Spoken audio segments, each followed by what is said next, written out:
I don't even know how long it's been since I've done a video, honestly. Pandemic time. When I was visiting intentional communities one summer, I was going to a couple of different ones. They had this thing called hippie time, and it was basically, the hours, the days, they sort of just melt into each other because you're sort of removed from mainstream life, and time isn't as relevant. And I kind of feel like pandemic time is very similar. Like, life that we know is sort of like not the same right now. I mean, you hear horror stories about stuff going on elsewhere in the world, and just things that we're going to talk about years from now. Like, churches were closed, schools were closed, restaurants were closed, and people are going to be like, that didn't really happen, did it? Oh yeah, it did, and it happened right as the spring holidays were happening. Easter, Passover, that kind of stuff. We celebrate Easter, my family does, and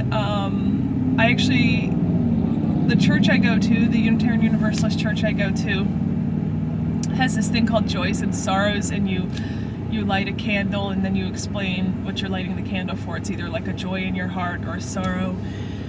And we're doing virtual services now, so you have to write to the pastor, and she includes it in her next video. And I finally contributed something that was supposed to be a joy, and instead it's a sorrow for me. And that is that after years of struggling with my fertility, I finally have a baby. And I'm so excited because I would get so depressed on Easter seeing everybody's pictures of their kids on Facebook, social media, And last year I was so excited because this was going to be the year. And this is Charlie's first Easter. And we're not going to be able to see family. We're not going to be able to see friends. We're not going to be able to go to church.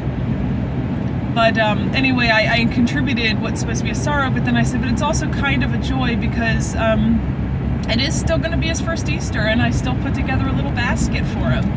And I'm looking forward to him waking up on Easter morning, and the Easter Bunny has visited him. The Easter Bunny doesn't get coronavirus. Apparently cats do, and occasionally dogs, but not bunnies apparently, as far as we know. So the Easter Bunny is good to go.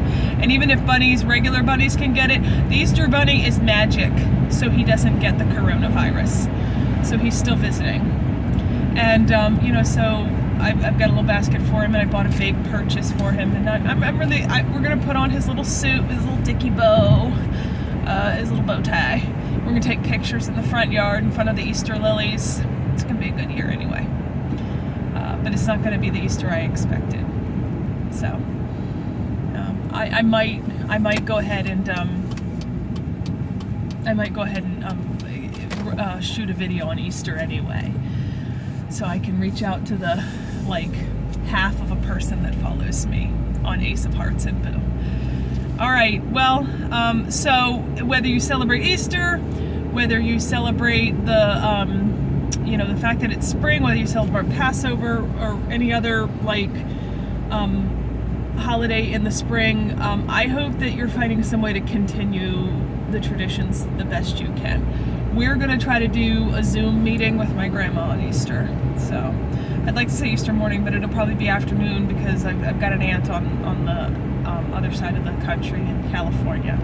But we're trying to include her. So, all right, until next time, and I'm not making any guarantees when next time will be, but probably Easter. All right, have a good afternoon, morning, evening, whenever you're watching this. Have a good one.